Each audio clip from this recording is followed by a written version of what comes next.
यदि हाम्रो पूर्व कर्मको फल भनेर बसिराख्ने हो भने हामीहरू त्यो कर्मको दास हुनेछौँ।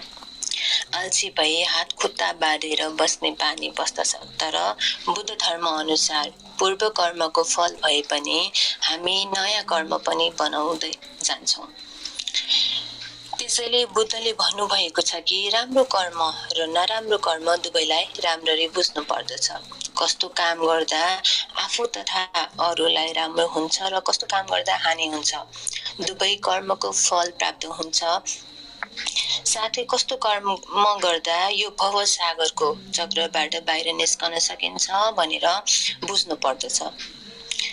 हाम्रो कर्मलाई काट्न सक्दैन, तर सुधार्न पनि पक्कै पनि सकिन्छ। ती कर्म सुधारको नयाँ संस्कार बनाएर कुशल पुण्यहरू सञ्चय गर्नु पर्दछ। पुण्य कर्म नै मानव जीवनको सार्थकता हो। पुण्यको मार्ग 3 प्रकारका छन्: दान, शील र भावना। दानं ददन्तु श्रद्धाय, अर्थात् श्रद्धापूर्वक दान दिनु। शीलं रखन्तु सर्वदा, सदैव शीलको रक्षा गर्नु। भावना विरता हुन्तु, ध्यान भावनामा अविरत हुनु।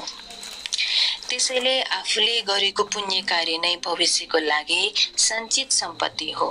हामी प्राणीहरू जन्म र मरणको यो भूमरीको सांसारिक चक्रमा कहिलेदेखि हिँडिरहेका छौं भनेर अट्कल पनि गर्न सक्दैनौं। जबसम्म हामीमा क्लेश छ, तबसम्म आफूले गरेको पाप र पुण्य कर्म अनुसार यो जन्म मरणको भूमरीमा घुमि नै रहनेछौं। यो नै सबै प्राणीहरूको लागि प्राकृतिक नियम हो। यी 3 प्रकारका पुण्य क्रिया मध्येमा दान नै सबैभन्दा महत्त्वपूर्ण कुशल कर्म हो। यो नै आध्यात्मिक मार्गको पहिलो खुट्किला र आधार हो। दुःखले त्याग भाव जगाउँछ, मोह घटाउँछ। त्याग भावले ममत्व भावलाई बिलाइदिन्छ। दान वस्तु त्याग मात्र गर्न सिकाउन नभई विभिन्न प्रकारका मानसिक शोक सन्तापलाई पनि त्याग्न सिकाउँछ। मानसिक तनावका साथै दुःखको समयमा पनि मनलाई डह्रो बनाई दुःखको सामना गर्न सिकाउँछ। फलत कोमलता छाउँछ, करुणा र मैत्री भाव जगाइदिन्छ। एक आपसमा मिलिजुली बस्न सुख शान्तिको आधार पनि दान हुन आउँछ। भोग सम्पत्तिको साथमा परिवार सम्पत्ति इष्ट मित्रको पनि चाहना छ भने दान धर्म गर्दा एक्लैले नगरी अरूलाई पनि भागीदार बनाएर दान गरेमा त्यसको प्रतिफल भोग सम्पत्ति र परिवार सम्पत्ति पनि प्राप्त हुनेछ। भगवान बुद्ध हुनको लागि पनि पूर्ण गर्नुपर्ने पारमिताहरूमा यो दान पारमिता अग्रममा आउँछ। उहाँले जबदेखि बुद्ध हुने अधिष्ठान गर्नुभयो, हरेक जन्ममा यो दान पारमितालाई विभिन्न रूपमा पूर्ण गर्दै आउनुभएको थियो। साधारण दानदेखि लिएर दान उपपारमी र दान परमत्त पारमीसम्म पूर्ण गर्नुभएको थियो। त्यसैले सानो दान भनेर निज नठान्नु। सानो सानो दानबाट नै ठुलो बन्छ। थोरै दान दिएको नठान्नु, त्यसको फल महान भएको हुन्छ। दान धर्मको धेरै महान फल र यसको महिमा धेरै महान भएको कारण केही वर्ष पहिले नै सानो लेखको रूपमा लेखेको थिएँ। उक्त लेखलाई जानकारीमूलक होस् भन्ने चेतनाले संकलन र संशोधन गर्ने क्रममा आज यो पुस्तकको रूपमा यहाँ समक्ष राख्न पाउँदा धेरै हर्ष र सोमनस्य लाग्दछ। यसैगरी यो पुस्तकलाई यस्तो रूपमा परिणत एवं व्यस्त समयको बावजुद पनि अधिक समय दिएर भाषामा शुद्धिकरण गर्नुभएकोमा सुरेश नकर्मी र लुनिबा स्टेसनरी गुर्जरतारा धन्यवादका पात्र हुनुहुन्छ। अन्तमा यो पुस्तक प्रकाशनमा सहयोग गर्नुहुने सबै कल्याण मित्रहरूलाई मेरो साधुवाद। सिद्धार्थ गौतमले 29 वर्षको कलिलो उमेरमा गृह त्याग गर्नुभयो। 6 वर्षसम्म सत्यको खोजीमा लाग्नुभयो। अथक प्रयासपछि 35 वर्षको उमेरमा बुद्धत्व लाभ गरी सम्यक सम्बुद्ध हुनुभयो। बुद्धत्व लाभ गरिसकेपछि 80 वर्षको आफ्नो जीवनको अन्तिम क्षणसम्म पनि निरन्तर देव र मनुष्यहरूको हित र सुखको लागि उहाँले धर्म देशना गर्नुभयो। आफ्नो लागि मात्र नभएर एक सत्यवादी र सुधारवादीका रूपमा सम्पूर्ण प्राणीहरूको कल्याणको लागि उहाँ लाग्नुभयो। इतिहासका पानाहरू पल्टाउने हो भने पनि पुरातात्विक र ऐतिहासिक स्थलहरूको आधारमा भगवान गौतम बुद्धलाई यथार्थवादी उपदेशको रूपमा हामी पाउँछौँ। भगवान बुद्धले मध्य मार्गलाई केलाउन सिकाउनुहुन्छ। पहिला सुन, जान, अनुभव गर। यदि ठिक लाग्छ भने स्वीकार, नत्र स्वीकार गर्नुपर्छ भन्ने बाध्यता छैन। उहाँको मूल उद्देश्य हो। हामी मानव जाति जहिले छौँ तर सिक्नुपर्छ भन्नुहुन्छ। हाम्रो परम्परावादी समाजमा केही अकल्पनीय घटना र ढोका डगडगाउने संस्कार छ।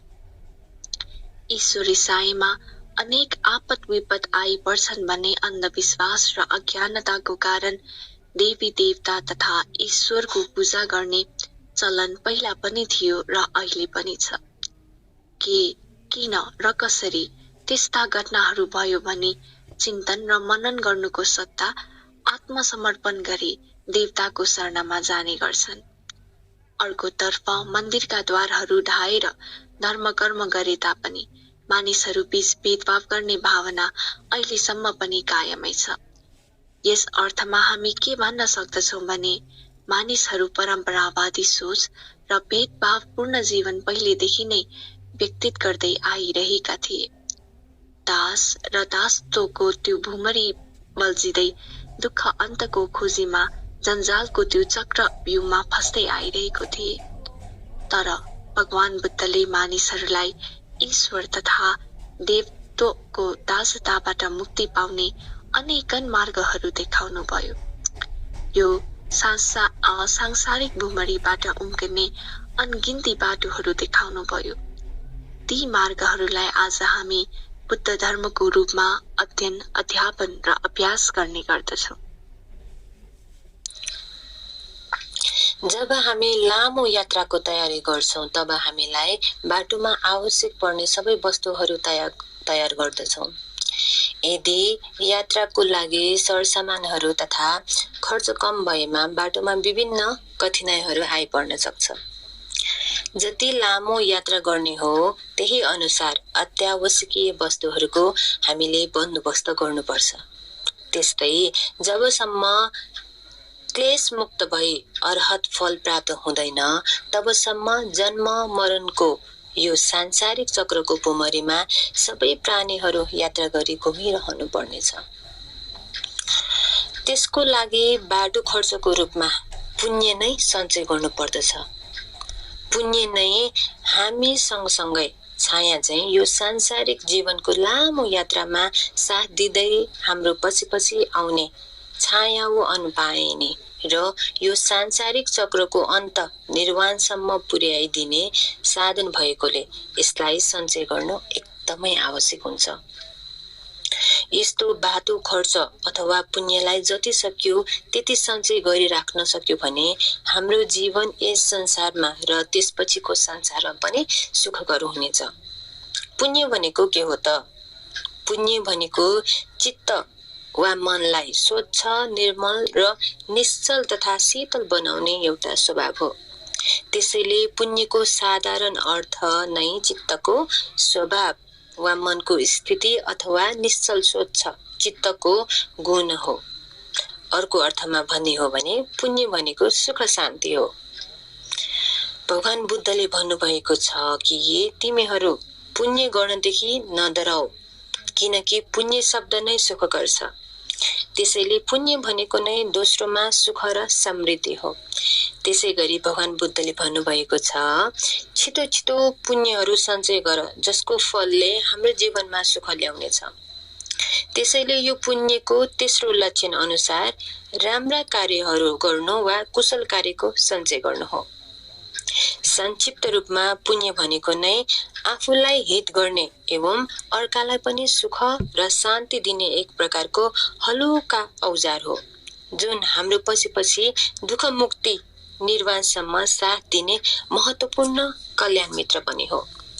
दान दिएर देवलोकमा जन्म भएकी उपासिका दानको महिमालाई देखेर वा दानको कारण आफूलाई स्वर्गलोक प्राप्त भएको बुझी बारम्बार मनुष्यलोकमा मनुष्यको भेषमा पुनः देवलोकबाट ओर्लेर भिक्षादान दिन आउनेलाई भगवानले भन्नुभएको गाथा यहाँ विचारणीय छ। यदि पुण्य गर्यो भने बारम्बार गर्ने र फेरि फेरि गर्ने इच्छा राख्नुपर्छ। यसरी गरिएको पुण्यले सुख प्राप्त हुनेछ। अब भनौं कि पुण्य सञ्चय कसरी गर्ने त? आफ्नो काय, वचन र मनद्वारा नराम्रा कामहरू वा अकुशल कर्महरू नगर्नु र अकुशल कर्महरूबाट टाढा रहनु नै पुण्य सञ्चय गर्नु हो। यदि कुनै नराम्रो काम गर्ने बानी छ भने त्यस्ता बानीलाई कम गर्दै लैजाने प्रयास गर्नु पर्दछ। त्यसैगरी कुनै राम्रो कार्य गर्ने बानी छ भने उक्त बानीलाई निरन्तरता दिई बढाउँदै लैजाने प्रयत्न गर्नु पर्दछ। यसरी शरीर, वचन र मनद्वारा गरिएका कुशल कामहरूलाई नै संक्षिप्त रूपमा पुण्य भनिन्छ। यो पुण्य हामीहरूसँगै छाया झैं हाम्रो पछि पछि आइराख्ने गर्दछ, जुन हलुका छ। कहाँ गयो भनेर खोज्न आवश्यक छैन। बुद्ध धर्ममा पुण्य सञ्चय गर्ने तरिका वा पुण्य गर्ने विधि वा पुण्यको महानलाई पुण्य क्रियावत्तु भनिन्छ। बुद्ध धर्म अनुसार पुण्य 3 प्रकारले गरिन्छ, जुन यस प्रकारका छ। दान प्रदान बापत प्राप्त हुने पुण्य दानमय, शील पालन गर्दा प्राप्त हुने पुण्य शीलमय, त्यस्तै गरी ध्यान भावनाको अभ्यासले प्राप्त हुने पुण्य भावनामय। यस पुस्तकमा शील र समाधिको विषयमा अन्तमा छोटो परिचय भए पनि हामी केवल दानको महिमा बारेमा छलफल गर्नेछौँ।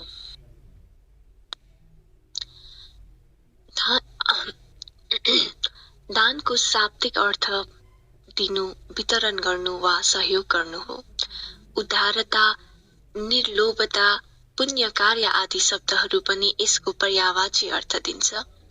चाहे जसलाई दिएको होस् त्यो सबैलाई दान भन्न सकिन्छ। दानको अर्को अर्थ ममत्व भावलाई त्याग्नु वा छोड्नु हो। दानलाई एक प्रकारको पुण्य सञ्चयको साधारण तर फलदायक साधनको रूपमा लिने गरिन्छ। बोधिसत्वले बुद्धत्व प्राप्त गर्न 10 पारमिता पूरा गर्नु भएको थियो। तिनीहरूमध्ये पहिलो पारमिता दान पारमिता हो। दान विभिन्न प्रकारले गर्न सकिन्छ। दानका उद्देश्यहरू धेरै प्रकारका हुन्छन्। कुनै व्यक्तिले गुणानुस्मरणका लागि पनि दान गर्छ, कसैले समाजको हितको लागि दान दिन्छ, कसैले अनुग्रह र संग्रहका लागि दान दिन्छ। आफ्नो क्लेशलाई निर्मूल पार्ने उद्देश्यले पनि दान दिने गरेको पाइन्छ। यस अर्थमा त्याग र दानमा सम्भाव भए तापनि त्यागलाई पारमिता भनिँदैन, किनकि त्यो त्याग शब्द दान कार्यमा पहिले नै निर्मित भएको छ। दानको महत्त्वको विषयमा संयुक्त निकायमा दानञ्च युद्धञ्च समानमाहु अर्थात् दान दिनु युद्ध गर्नु समान छ भनिएको छ। जसरी युद्धमा आफ्नो शत्रुलाई पराजित गर्न साहसपूर्वक वीरतापूर्वक युद्ध गर्नुपर्ने हुन्छ, त्यसै गरी कुनै चिज दान दिन साहसपूर्वक आफूभित्रको लोभ रूपी शत्रुलाई पराजित गर्नुपर्ने हुन्छ। हामीहरू सधैँ लोभको कारण म, मेरो वा ममत्वको भावमा प्रतिदिन यो संसारमा घुमिरहेका छौं। जब हाम्रो मनमा त्याग भावना वृद्धि हुन्छ तब ममत्वको भाव कम हुन्छ र लोभको कारण विनाश हुँदै जान्छ। जति जति ममत्व भावबाट अलग हुँदै जान्छ त्यति नै दान दिनुमा मन प्रफुल्लित हुन्छ। यस्तो कार्यले आफूमा भएको ममत्व भावलाई कम गर्छ र भौतिक पदार्थको मोहमा गुटमुटिएर बसेको मनलाई स्वतन्त्र बनाउँछ। मन सकारात्मक सोचतिर अघि बढ्छ, समाजलाई हेर्ने दृष्टिकोणमा परिवर्तन हुन्छ, समाजलाई सृजनशील बनाइदिन्छ। तर आजको समाजलाई नियालेर हेर्ने हो भने भाइचारा नै हराउँदै गएको छ। लुटेर हुन्छ कि ठगेर हुन्छ कि कसरी धन सम्पत्ति सञ्चय गर्ने भनी मनन गर्दै दिन प्रतिदिन आफ्नो मनलाई धुलोमा ढुलमुल्याइरहेको देखिन्छ। त्यसको फलले आजको हाम्रो समाजमा जति धुलोले वातावरणलाई दूषित बनाएको छ त्यो भन्दा पनि बढी हाम्रो मनलाई दूषित पार्दै लगेको छ भन्दा अति युक्ति नहोला। जबसम्म हामी तृष्णाले ग्रसित भई भौतिक वस्तुमा आश्रित हुन्छौं, तबसम्म स्वच्छ मनले दान दिन मुस्किल हुन्छ। यदि स्वच्छ मनले दान गर्ने बानी बसाल्न सक्यौं भने मनमा भएको अहङ भावलाई घटाउन सकिन्छ। तब मनमा भएको मोह रूपी फोहोर बिस्तारै कम हुँदै जान्छ। हाम्रो मन मस्तिष्कमा सहयोगको भाव उत्पन्न हुँदै जान्छ। भाइचाराका परछायाहरू छाउन थाल्छन्। चिसोले खुम्चिएर बसेको मनलाई बिहानको न्यानो घामले खोलेर कुशल कार्य सञ्चय गर्नमा अग्रसर बनाइदिन्छ। मनमा दानको भावना प्रतिष्ठित हुँदै गएपछि शील र समाधिको विकास सुलभ हुँदै जान्छ। दानको अभ्यास नै शील र समाधिको आधार हो। यी कार्यहरू गर्न कठिन अवश्य छ, तर असम्भव छैन। त्यसैगरी समाजको विकास गर्नु एक आपसमा सहयोगको भावना उत्पन्न हुनु जरुरी छ। मैत्री चित्तको विकास हुनु अति आवश्यक छ। याचकलाई दिनेमा प्रिय हुन्छ, परित्यागको कारण शत्रु पनि मित्र हुन्छ। कसैलाई दिँदा मनमा हर्षको फूल फुलाएर दिने गर्छौं। कसैप्रति दुःख कष्ट भएको छ भने उसको सहयोगको लागि सधैँ तत्पर हुन्छौं। यस्तो कार्यले एक आपसमा हँसिलो मुहार र मुस्कान बढ्छ। सबैमा मिलिजुलीको भावना उत्पन्न हुन्छ। एक अर्काप्रति मैत्री चित्तका कारण मित्रता बढ्छ र शान्तिको सुवास फैलिन्छ। दान दिन योग्य वस्तुहरूमा खाना, पानी, कपडा, यातायात, फूलमाला, सुगन्धित पदार्थ, बस्ने स्थान, दीप आदि मात्र नभई कुशल सहयोग र सुझावहरू पनि दान वस्तुहरू हुन्। जुन दानले दान दिनेलाई पनि हानि हुन्छ र लिनेलाई पनि नोक्सान पुर्याउने कार्य हुन्छ, त्यस्ता वस्तुहरूलाई दान भन्न सकिँदैन। मानिसहरूको सम्प्रदाय, रहनसहन, विचार आदि फरक हुने हुँदा इच्छा र अभिलाषाहरू पनि फरक नै हुन्छन्। फरक इच्छा र अभिलाषाहरू बोकेर मानिसहरू दिनहुँ मन्दिरमा भौतारी रहेको हामी देख्न सक्दछौँ। कोही आफ्नो पढाइको सफलताको लागि त कोही राम्रो जीवन र धन सम्पत्तिको लागि, कोही आफ्नो हित र सुखको लागि त कोही आफन्तजनको कल्याणको लागि। यसरी कुनै न कुनै आशा र अभिलाषा बोकेर मन्दिरहरू हामी भौतारी रहेका हुन्छन्। विशेष गरी दुःखको समयमा दुःखबाट छुटकारा पाउनका लागि र त्यो दुःखबाट मुक्त हुने अभिलाषाले पनि मन्दिर जाने गर्दछन्। अर्कोतर्फ मरेपछि स्वर्गमा बास पाउन सकुन् भन्ने इच्छाका कारण पनि मानिसहरू देव देवताको पूजा आराधनामा लागेका हुन्छन्। परम्परागत धार्मिक अन्धविश्वासमा जगडिँदै आएको समाजमा यो एक प्रकारको विधिको रूपमा चल्दै आएको छ। यसरी पूजा गर्दा यस्तो पाइन्छ उस्तो पाइन्छ भन्ने लोभ, लालच, भय र त्रासले गर्दा पनि हामी देवदेवीहरू पनि ढुङ्गा, पहाड, रुख आदिको पूजा गर्ने गर्दछौँ। के यी कार्यहरू गर्दैमा हामीलाई साँच्चै नै फल मिल्छ त? भगवान बुद्धले एउटा गाथामा भन्नुभएको छ, अत्ता हि अत्तनो नाथो कोही नाथो परोसिया। अर्थात् आफ्नो नाथ स्वयं आफ्नै हो, अरू कोही होइन। त्यसकारण बुद्ध धर्मले हामीलाई मानव धर्म सिकाउँछ। मानिस भएर जन्मेपछि गर्नुपर्ने दायित्वहरूलाई बोध गराउन सिकाउँछ र आफूले आफैलाई चिन्न सिकाउँछ। आफूले गरेको असल वा खराब कामको भागीदार आफै हो। राम्रो काम गरे राम्रै फल मिल्छ र नराम्रो काम गरे नराम्रै फल मिल्छ भनी बुझाउँछ। तर हामीहरू यसलाई बुझ्न चाहन्नौ, जान्न चाहन्नौ, सिक्न चाहन्नौ र स्वीकार गरी लिन चाहन्नौ। यदि हामीलाई कसैले मान सम्मान गर्यो वा राम्रो वस्तु अकस्मात मिल्यो भने ओहो म त भाग्यमानी रहेछु भनेर गर्व गर्छौं भने अर्कोतर्फ कसैले गाली गर्यो, होच्यायो वा काम बिग्रियो भने क्रोधी भई ओहो म त अभागी रहेछु भन्ने भाव हाम्रो उत्पन्न हुने गर्छौं। वास्तवमा राम्रो र नराम्रो भनेको आफूले गरेको राम्रो नराम्रो कामको फल मात्र हो। जस्तो बिरुवा रोप्यो त्यस्तै फल पाउने मात्र नै हो। न देवी देवताको वरदान हो न त श्राप नै हो। त्यसकारण पहिला आफूलाई निहाल्नु पर्यो, आफ्नो चित्तलाई जाँच्नु पर्यो। यदि चित्त शुद्ध छैन भने कुन कुन तत्त्वले गर्दा चित्त अशुद्ध भएको हो थाहा पाउनु पर्यो। चित्त शुद्ध गर्ने विधिहरू सिक्नु पर्यो। आफ्नो चित्त शुद्ध भएपछि अरूको हानि हुने कर्म गर्न कदापि सक्दैन। अरूलाई हानि हुने कर्म नगरेपछि देवताहरू पनि खुसी हुने नै भयो। देवताहरू खुसी भएपछि किन देवता भनी ढुङ्गाको मूर्तिलाई पूजा गर्नु पर्यो? त्यसैले पुण्य मन्दिर वा देवस्थानमा गएर पाउने होइन। पुण्य भनेको चित्तको शुद्ध र पवित्रताको कारणले हुने हो। चित्तलाई लोभ वा मोहले अशुद्ध गर्छ। क्रोध र मोहको कारण यो मन अपवित्र हुन्छ। वास्तवमा निर्वाण सुख भनेको यी तीनै प्रकारका अकुशलहरूबाट विहीन हुने अवस्था हो। हामीहरूको श्रद्धा दुई प्रकारका हुन्छन्, अन्धश्रद्धा र सम्यक श्रद्धा। आफ्नो विवेक वा बुद्धि प्रयोग नगरी कसैले भनेको वा सुनेको परमा विश्वास गर्नुलाई अन्धश्रद्धा भनिन्छ। र त्यस्तै गरी परम्परागत चलन वा कसैले श्रद्धापूर्वक मान्दै आएको भन्दैमा त्यो श्रद्धा कल्याणकारी नै हुन्छ भन्ने छैन। त्यो अन्धश्रद्धा पनि हुन सक्छ, तसर्थ हाम्रो दुःखको कारण कार्यलाई बुझाइदिने र त्यसको निदान गरिदिने, विकसित गरिदिने तथा ज्ञान उब्जाउने श्रद्धा आवश्यक हुन्छ। त्यस श्रद्धालाई सम्यक श्रद्धा भनिन्छ। यो हामी र हाम्रो मनुष्य जातिको लागि नै कल्याणकारक हुनेछ।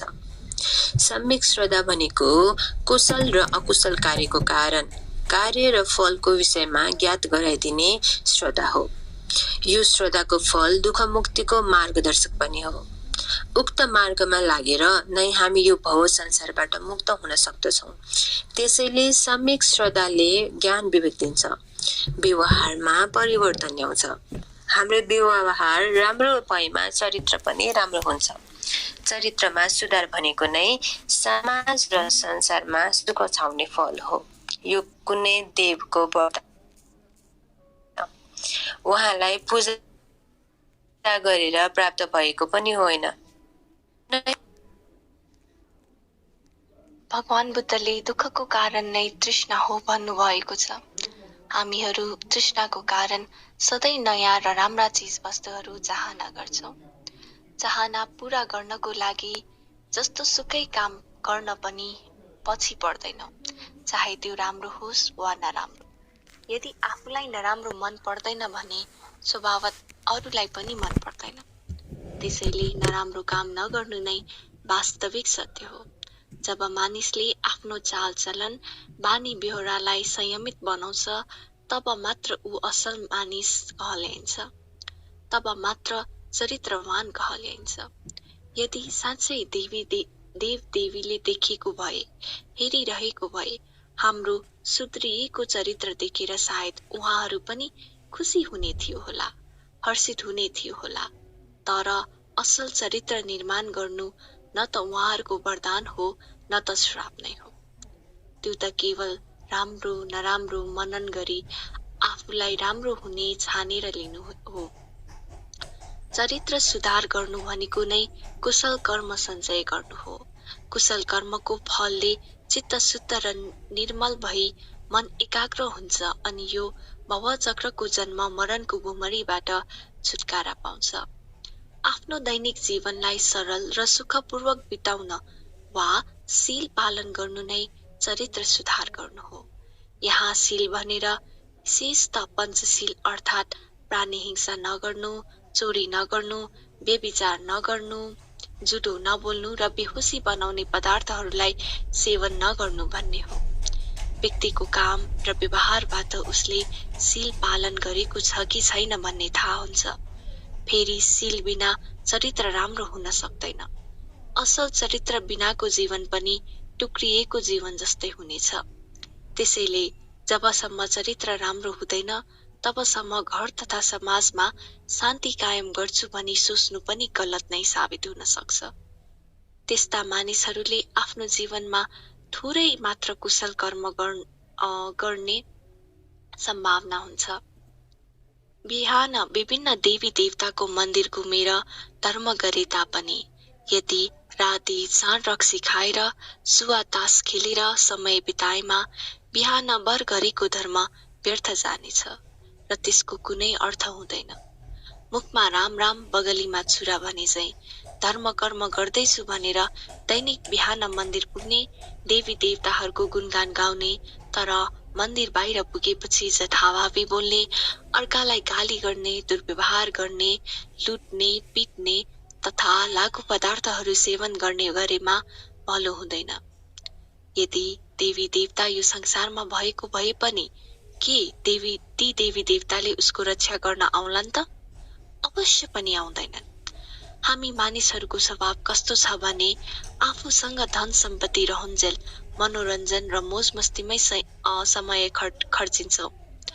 तर जब काम बिग्रिन्छ, धन सम्पत्तिमा कमी हुन थाल्छ, सबै सकिन्छ, खाना लाउन कठिन हुन्छ, तब मात्र मन्दिरमा गएर देवी देवतालाई पुकार्छौँ। त्यस्तो अवस्थामा देवी देवतालाई पुकार्दैमा समस्या समाधान हुन्छ त? अवश्य पनि हुँदैन। त्यो त हाम्रो विचार अप्रभ्रष्टको परिणाम हो, चरित्र बिग्रेर भएको हो। आज कुरा त के हो भने जस्तो बिउ छ त्यस्तै फल भने झैं यो सबै हाम्रो आफ्नै कर्मको फल हो। पूर्व जन्ममा हामीले जे रोपेका थियौं आज हामी त्यही पाउँदैछौँ र त्यही भोग गर्दैछौँ। यसमा न त कसैको वरदानको प्रभाव छ न त श्रापको नै। राम्रो पाउने चाहना छ भने राम्रै कर्म गर्नु आवश्यक छ। त्यसैगरी हाम्रो आफ्नो भनेको आफूले गर्दै आएको कुशल वा अकुशल कर्म मात्र हो, कर्मदायता। त्यही कर्मको कारण हामी जन्म लिन्छौँ। कर्म योनि, कर्म नै हाम्रो पहिलो शरण हो। कर्मपति शरणा र आफ्ना आफन्तहरू भनेको नै हाम्रो कर्म हो। कर्म बन्धु, मानिसहरूले गरेको कर्म नै राम्रो र नराम्रो छुट्याउने गर्दछ। कर्मकै कारण यो संसार चलिराखेको हो। जसले यो प्राकृतिक तथ्यलाई बुझ्छ उसले अरूबाट केही पाउने आश राख्दैन र प्रार्थना पनि गर्दैन। वर्तमान कालको कारण कार्यमा विश्वास राखी राम्रा कर्महरू सञ्चय गर्नतिर लाग्छ। भगवान बुद्धको समयमा धनञ्जय नामका एक धनी व्यक्ति थिए। उसको विशाखा नाम गरेकी एकजना छोरी थिइन्। उनी पूर्व जन्मको पुण्यका कारण भगवान बुद्धको उपदेश सुनेर 60 वर्षको उमेरमा नै उसले श्रोता बन्न भएकी थिइन्। 16 वर्ष पुगेपछि धनञ्जयले मिगार नामका धनाढ्य व्यक्तिका छोरा पुण्यवर्धनसँग विवाह गरिदियो। ससुरालमा सासु थिएनन्, केवल ससुरा मात्र थिए। ससुरा एकदम कंजुस थिए। विवाह भएपछि ससुरालको घरमा बुहारीको कर्तव्यलाई राम्ररी निभाएर बसेकी थिइन्। हेरचाह, स्याहार सुसार एवं घरायसी कार्यहरूमा कुनै त्रुटि थिएन। तर त्यो घरमा भिक्षुहरूलाई दान दिने चलन पनि थिएन। निग्रन्थहरू अर्थात् नग्न साधुहरूमा चाहिँ श्रद्धा राख्दथे। एक दिनको कुरो हो, बिहान मिगार सेत 84 व्यञ्जनले युक्त सुगन्धित ताजा ताजा भोजन खाइरहेका थिए। विशाखा आफ्ना ससुराको भोजनको रेखदेखमा बसिरहेकी थिइन्। त्यति नै बेला एकजना श्रमण भिक्षु हातमा भिक्षा पात्र लिएर भिक्षार्थकमा आउनुभयो। कंजुस मिगार सेतले भिक्षुलाई भिक्षा दिनु पर्ला भनेर देखे पनि नदेखे झैं गरी मुन्टो हल्लाएर खान थाले। त्यस भिक्षु पनि भिक्षार्थको लागि केही भिक्षा पाउने आशाले उभिएर बसिरहनु भएको थियो।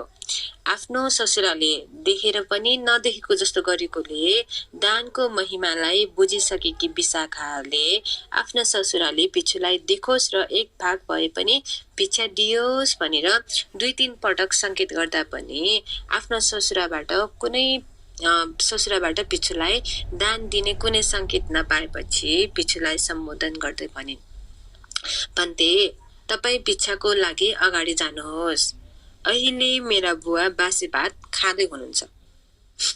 भर्खरै पस्केको ताजा खानालाई पनि बासी भातको संज्ञा दिएर बोलेको वचनले मिगार सेठको मनमा एकदम ठुलो चोट पर्यो। यसै कारण ससुरा र बुहारी बीचमा मनमुटाव सुरु भयो। उनीहरूको बीचको सम्बन्ध चुडिँदै गयो। मिगार सेठले बुहारीलाई घरबाट निकाल्न पनि खोज्यो। त्यस बेला धनञ्जयले विशाखाको विवाहको समयमा साक्षी र सुरक्षाको लागि श्रावस्तीमा 8 जना प्रसिद्ध व्यक्तिहरू नियुक्ति गरेका थिए। दुई बीचको मनमुटावको विषयमा छिनोफानो गर्न विशाखाले ती विद्वान व्यक्तिहरूलाई बोलाउन पठाए।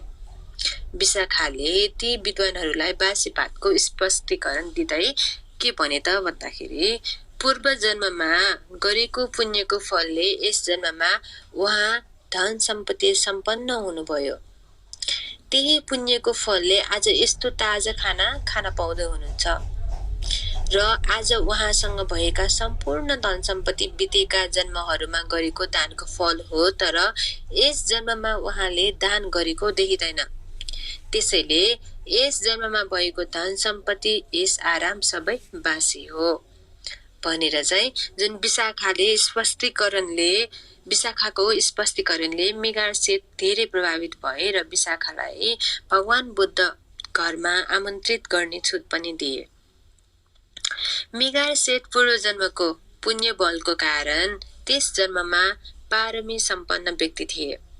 फलस्वरूप एक दिन विशाखाको निमन्त्रणामा पाल्नुभएका भगवान बुद्धको उपदेश सुनेर मिगार सेठले पनि दानशील र भावनाको महत्त्वलाई बुझे र त्रिरत्नको शरणमा गई आफ्नो जीवनलाई सार्थक बनाए। विशाखाको यो छोटो जीवनीले के प्रस्ताउँछ भने हाम्रो यो जीवन र हामीले यस जन्ममा भोग गरिरहेका धन सम्पत्तिहरू सबै पूर्व जन्मको दान पुण्यको फल हो। यस विषयमा धेरै अवधानमा कोनागमन बुद्धको समयमा उहाँ प्रमुख भिक्षु संघलाई दान दिएको पुण्यको फल स्वरूप धेरै पटकसम्म देवलोकमा उत्पन्न भएको मनुष्य भएर जन्म लिए दुवै लोकमा यस आरामले पूर्ण भएर जन्म लिएका उदाहरणहरू अनगिन्ती छन्। देव र मनुष्य लोकमा भोग सम्पत्तिमा रमाउँदै सबै ठाउँमा सुखी भएर यो भव संसारमा घुमिरहे पनि सुमेध थेरीले पनि बयान गर्नुभएको थियो। त्यसै गरी मण्डपादिका थेरीमा पनि मण्डप वर त्रिचिवर दान गरेको पुण्यको प्रभावले जहाँ जहाँ जन्म लिए सबै ठाउँहरूमा पूजा गराउन पाएकी भनेर मण्डपादायिका थेरी बताउँछिन्। त्यसै गरी बन्धुमती नगरको रानी भएको बेला राजाले भिक्षुहरूलाई बोलाएर दान धर्म गरे पनि उनी एक पिण्ड पातदायिका थेरीले कहिले त्यस कार्यमा सामेल हुन गएकी थिएनन्। एक दिन आफूले लिएर जाने कुशल कर्मलाई सञ्चय नै गरेको छैन। अब सञ्चय गर्नु पर्यो भनेर राजालाई बिन्ती गरेर एकजना श्रमणलाई दान दिन अनुमति लिइन्। फलत उनले पनि राम्रा उत्तम खानाहरू पात्रमा हालेर त्यसलाई फेरि सुगन्धित बनाएर शुद्ध चित्तले दान गरेकी थिइन्। त्यसैको प्रभावले मनुष्य लोकमा फेरि जन्म लिँदा चक्रवर्ती राजाको महारानी भएर जन्मेकी थिइन्। हरेक जन्ममा यसरी नै कुशल कर्मलाई सञ्चय गर्दै यो जुनीमा दुःखमुक्त भई निर्वाण प्राप्त भयो भनेर एक पिण्डपात यीका थेरीले उद्गार गर्नुभएको उदाहरणहरू जीवनीहरू हुन्। साथै बोधिसत्वले पारमिता पूर्ण गरी सम्यक सम्बुद्ध हुनको लागि हरेक जन्ममा गर्नुभएको दानको महिमा पनि साधारण दानदेखि लिएर दान उपपारमी र दान परमार्थ पारमितासम्म पूर्ण गर्नुभएको विषयहरू स्मरणीय छ। हाम्रो नेपालको नमोबुद्ध भन्ने स्थानमा पनि महोत्सव राजकुमारले आफ्नो मासु काटेर बाघलाई दान दिएको स्थान बिर्सन सक्दैनौं। त्यसै गरी विसन्त राजकुमारको समयमा उहाँले गर्नुभएको महान दान पनि यहाँ स्मरणीय छ। यी दानहरूको पूर्णताले नै उहाँले सम्यक सम्बुद्ध भई संसारलाई दुःख मुक्तिको बाटो देखाउन सफल हुनुभएको छ। दान दिनु नै धर्मवानहरूको प्रथम लक्षण हो। आगलागी भएको घरबाट मानिसले जति सम्पत्ति बाहिर निकाल्न सक्छ त्यति मात्र उसको हुन्छ। जुन सम्पत्ति आगोमा जल्यो त्यो उसको साथमा हुँदैन र उसको सम्पत्ति हुँदैन।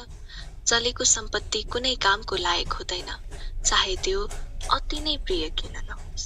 यो संसार पनि जन्म जरा मरणमा जलिरहेको छ र मरण हुनुभन्दा पहिला दिएको दान मात्रै आफूसँग जाने हो। त्यसबाहेक अरू कुनै पनि चिज आफूसँग जाँदैन। जति दान दिएको हुन्छ त्यति मात्र सुरक्षित भएको हुन्छ। उसले शीलवान धर्मलाभी उत्थान वीर्यवानलाई दान दिन्छ। त्यो प्राणीले भव संसारको नदीलाई पार गर्न आफूलाई सहज बनाएको हुन्छ। आफूसँग भएको कुनै चिजलाई त्याग्नु वा कसैलाई छोडिदिनु नै दान हो। बुद्ध धर्म अनुसार हामीले जसरी दान दिन्छौँ त्यसै फल प्राप्त गर्छौँ। जस्तो बिरुवा रोप्छौँ त्यस्तै फल। दान दिँदा पुण्यको फलस्वरूप जुन भौतिक पदार्थहरू लाभ हुने हो त्यो भौतिक वस्तुहरू पाउने मात्र नभई हामीमा रहेको लोभ पनि घट्दै जानेछ। त्यसैले दानको अर्को फल लोभ घटाउनु हो। लोभ कम हुनु वा अन्त्य हुनु नै आध्यात्मिक सुखको मार्गमा पाइला सार्नु हो। भगवान बुद्धले भन्नुभएको छ कि जसरी दान दिने गरिन्छ, जस्तो व्यक्तिलाई दान दिइन्छ त्यस्तै फल मिल्छ। भगवान बुद्धको समयमा कौशल नरेश प्रसेनजित एक प्रसिद्ध धार्मिक राजा थिए। उहाँ समय समयमा महादान पनि गर्नुहुन्थ्यो। भगवान बुद्धले त्यस विषयमा पूर्व जन्ममा पनि उहाँ यसरी नै पण्डित जनहरूलाई दान दिनुमा लालायित हुनुहुन्थ्यो भनेर भन्नुभएको थियो। पूर्व जन्ममा कौशल नरेशले 10 राजधर्म र 4 संग्रह वस्तुद्वारा राज्य चलाउनु भएको थियो। जनताको लागि अभिभावक छ र माया र ममता तथा दुखी दरिद्रहरूको लागि महादानी हुनुहुन्थ्यो। उहाँ एक पण्डित पतरानी पनि थिए। महारानी पनि सधैँ दानशालामा गएर दान दिनुहुन्थ्यो। एक दिन उहाँलाई लाग्यो कि मेरो यो दान सधैँ लोभीजनहरूको लागि मात्र त रहेन, यसबाट मलाई त्यति सन्तुष्टि छैन। अब म शीलवानलाई दान दिन चाहन्छु भन्ने विचार गरी शीलवानहरूको लागि दान दिने तयारी गर्नुभयो। त्यसबेला प्रत्येक बुद्ध हिमालयमा ध्यान गर्दै हुनुहुन्थ्यो। त्यसैले पतरानीले गर्दै आउनुभएको दान, शील र भावनाको सत्य वचनले पण्डित जनहरू सहित प्रत्येक बुद्धहरूले पनि दान लिन आउनुहोला भनी अधिष्ठान गरिन्। पतरानीको अधिष्ठानको प्रभावले भोलि बिहान सबेरै प्रत्येक बुद्ध राजदरबारको ढोकामा भिक्षार्थ आउनुभयो। त्यस दिनदेखि राजाले प्रत्येक बुद्ध प्रमुख भिक्षुसँगलाई निमन्त्रणा गरी 7 दिनसम्म निरन्तर दान गर्नुभयो। 7औं दिन राजाले महादान गर्नुभयो र उक्त महादानलाई सङ्घले पनि दानानुमोदन गर्नुभयो। जीवनोपरान्त राजाको सुगतिमा बास भयो। दानको महिमालाई यस उदाहरणले उद्घार गरेको छ। त्यसैले दान नै हाम्रो लागि प्रथम पुण्य कार्य हो। तृष्णाको कारण भौतिक सुख भोगको चाहना कहिल्यै अन्त्य हुँदैन। जति भयो त्यति नै चाहना बढ्दै जान्छ। भगवान बुद्धले भन्नुभएको छ कि नदी सम्मा तन्हा अर्थात् तृष्णा नदी सम्मान छ। मानिसको स्वभाव नै हो कि जति पायो त्यतिले पुग्दैन। त्यसैले दान दिनु भनेको नै आफूसँग रहेको भौतिक पदार्थहरूबाट ममत्व भावलाई त्याग गर्नु हो।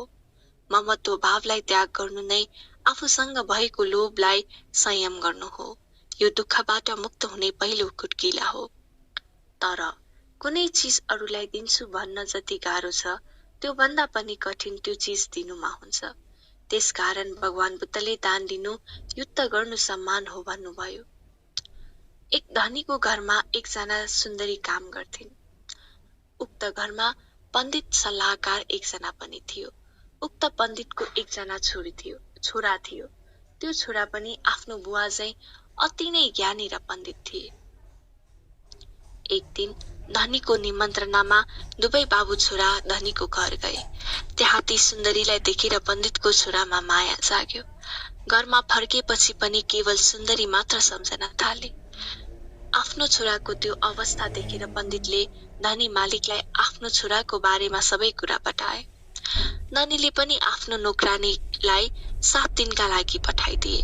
तर 7 दिनपछि पण्डित छोरा र त्यो सुन्दरी बीच माया ममता झन प्रगाढ हुँदै गयो। नानीको घरमा त्यो नोकरानीलाई फर्काउने अनेक उपाय लगाउँदा पनि नफर्किएपछि धनी साह्रै क्रोधित भए। त्यसबेला बोधिसत्व पनि त्यही नगरमा बस्नु भएको थियो।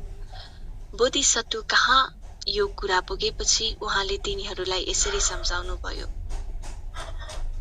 गिल्लेया पुरिसो लोभा असिङ सम्पन्न पाइनङ यो च वज्जा ददामिति तङ दुक्कर तरङ ततो। अर्थात् रगताम्य तरवारलाई निल्न सजिलो छ, तर म यो दिन्छु भन्ने शब्द एक लोभीलाई भन्न त्यो भन्दा पनि कठिन हुन्छ। सारांशमा कसैलाई कुनै चिज दिन्छु भन्न धेरै कठिन छ। त्यसै गरी न वाच मुप जीवन्ती अफलङ्गिर मुटिरितङ यो च दत्वा अव कैरा तङ दुक्क तरङ ततो। अर्थात् व्यर्थ मूर्खबाट निस्केको वचनमा कोही बाँच्दैन। जसले दिन्छु भनेर दिन्छ त्यो दिनु कठिन भन्दा पनि अति कठिन छ। त्यस बाहेक अरू सबै सजिलो छ। छोटकरीमा आफूले भने जस्तो दिनु कठिन छ, साथै दिएर अतृप्त हुन झन कठिन छ। बुद्ध धर्ममा भिक्षु शिवली महास्थविरको जीवनीलाई अग्रस्थानमा लिन्छ। बौद्ध देशहरूमा उहाँलाई लक्ष्मीको रूपमा पनि पूजा गर्ने गर्छन्, किनकि उहाँ महालाभी हुनुहुन्थ्यो। उहाँ 7 वर्षको उमेरमा बुद्ध धर्ममा सामेल भएर 20 वर्ष पूरा भएपछि उपसम्पदा हुनुभयो। उपसम्पदा भएको केही समय पश्चात नै अरहत हुनुभयो। साथसाथै लाभ सत्कारमा अग्रलाभी पुण्यवानमा प्रथम स्थान प्राप्त गर्नुभएको थियो। उहाँको हरेक इच्छाहरू पूरा हुन्थ्यो। उहाँ भएको स्थानमा भिक्षा चतुर्प्रत्ययको कमी हुँदैनथ्यो। उहाँ जुन दिशामा जानुहुन्थ्यो त्यहाँ कुनै प्रकारले दुःख र भय हुँदैनथ्यो। खानेकुरा र लाभमा कमी हुँदैनथ्यो। भगवान बुद्धले दानको फलानिसँग बताउनु हुँदै भिक्षु शिवलीले पूर्ण जन्ममा गरेको दान पुण्यको फल हो भन्ने भन्नुभएको थियो। उहाँले दान धर्म मात्र गर्नु भएको थिएन, साथमा छैन भन्ने नै नहोस् भनेर अधिष्ठान पनि गर्नुभएको थियो। फलस्वरूप शुद्ध मनले दिएको दान र शुद्ध मनले गरेको अधिष्ठानबाट नै यस जन्ममा उहाँमा कुनै चीजको कमी भएन। साथै बुद्धको शासनमा लाभ सत्कारमा अग्रस्थान भिक्षुको उपाधि प्राप्त गर्नुभयो। थाइल्यान्डमा उहाँको नाममा पूजा गरी प्रार्थना गर्ने परम्परा छ। उहाँको नाममा गाथा शुद्ध चित्त र चेतनाले उच्चारण गरी प्रार्थना गरेमा लाभ सत्कार प्राप्त हुने विश्वास गरेको छ। त्यो गाथा हो, शिवली च महाथेरो लाभङ लाभो जयो निचङ अहं वन्दामि तं सदा शिवली महाथेरस्स एतं गुणं सवसित लाभं भवन्तु मे। साधु साधु साधु।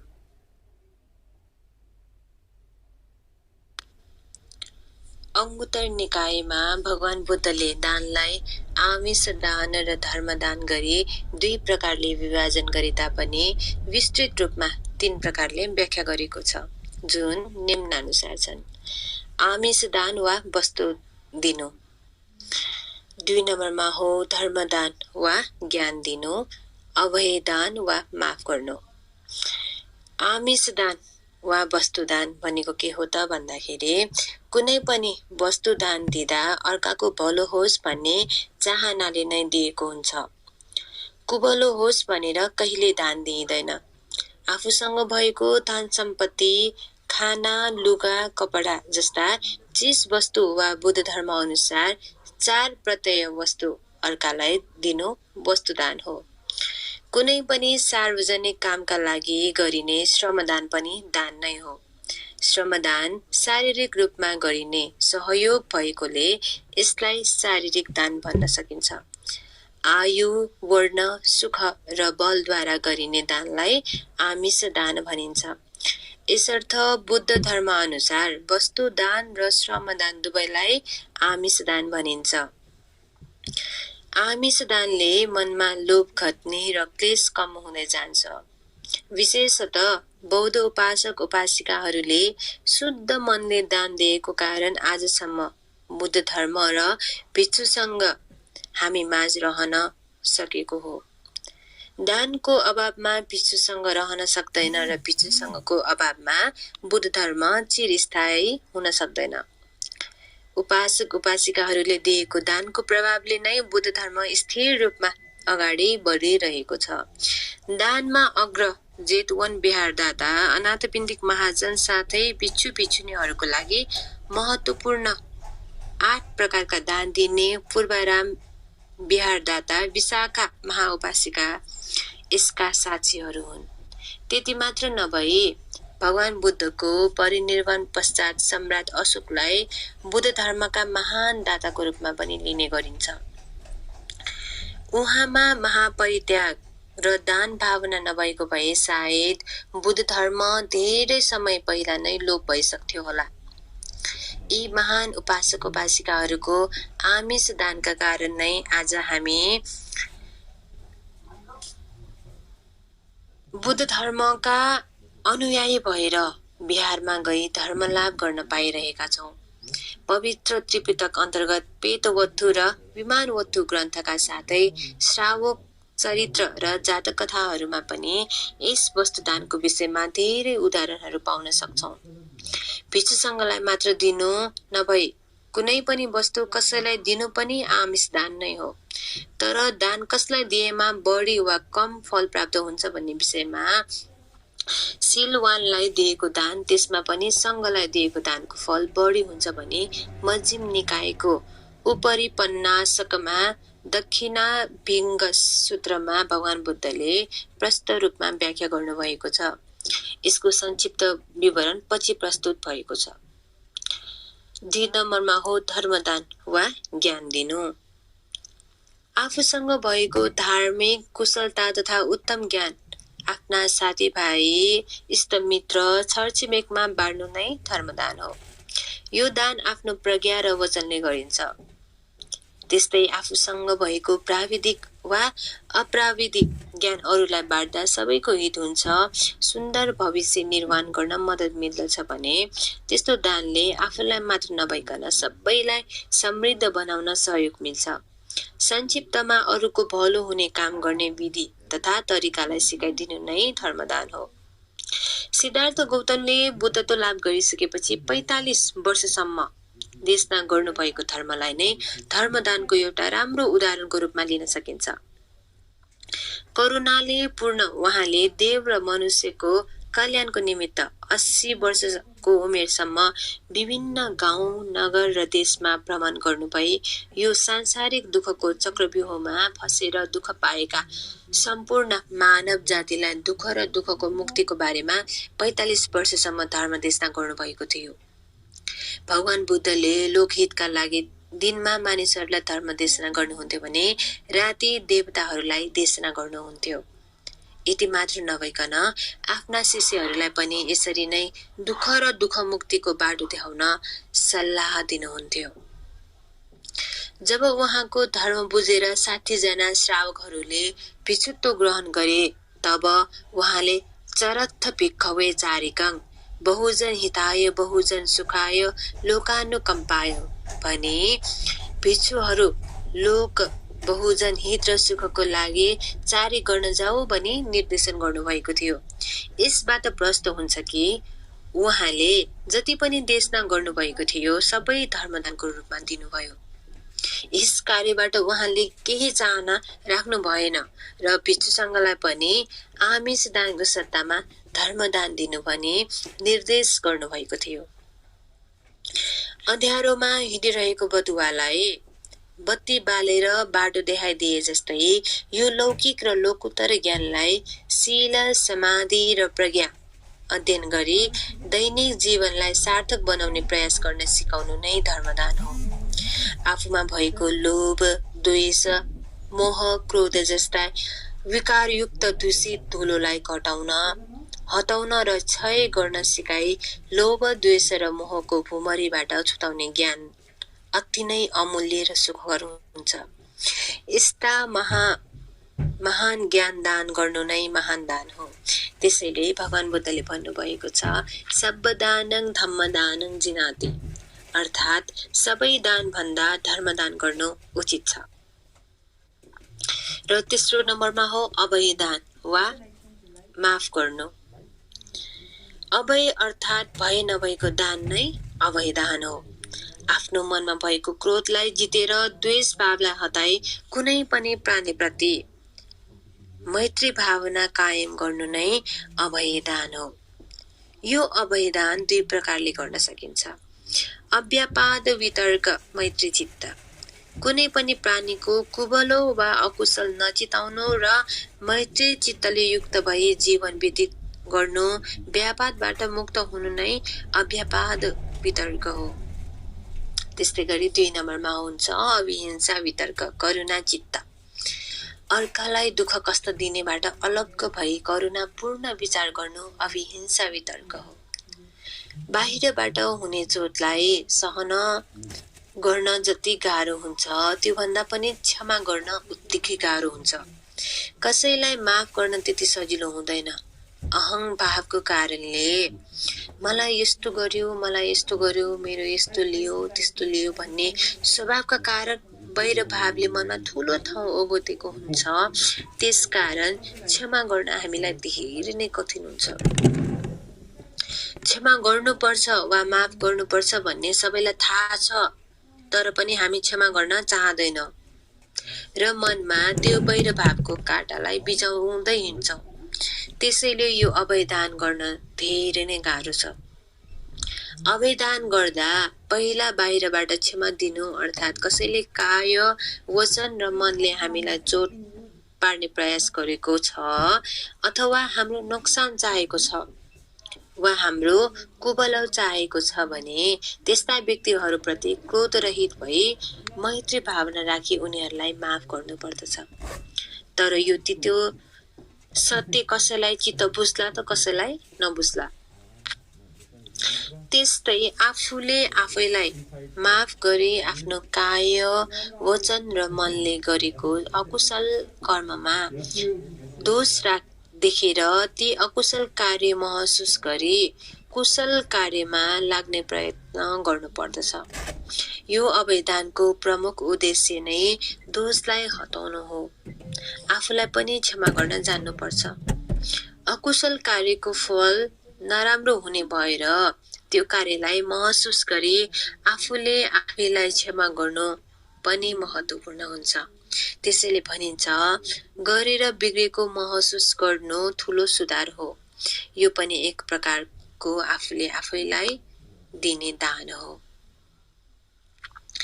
आज चाहिँ हामीले बुद्ध धर्ममा दानको महिमा भन्ने जुन भिक्षु सुजन कृति भन्तेको जुन यो बुकलाई हामीले रिडिङ गरेका थियौं।